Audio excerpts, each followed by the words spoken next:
شرایط کشور خودمون بشینیم تطابقش بدیم. هیچ وقت وعده ای ندادم که اگر وعده رو دادم به من رأی بدن. خیلی وقتا هم گفتم وقتی فهمیدم نمیتونم. من الانم در این مناظره ها شما ببینید من گفتم یه چیزی گفتم که وعده توش باشه.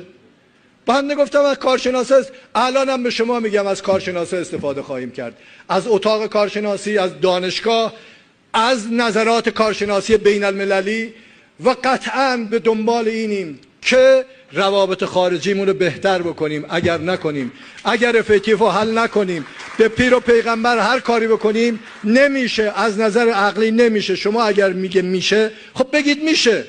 در ضمن اگر سیاستمدارا تصمیمی گرفتن، قانونی رو مصوب کردن، یه مشکل دارید شما. چرا اعتراض نمی‌کنید؟ اعتراض به عنوانی که یه نامه بنویسید بگید آقا این چیزی که میگید FATF ما درست میکنیم نمیشه. چرا دارید این حرفو میزنید؟ همه ساکتن. بانکدار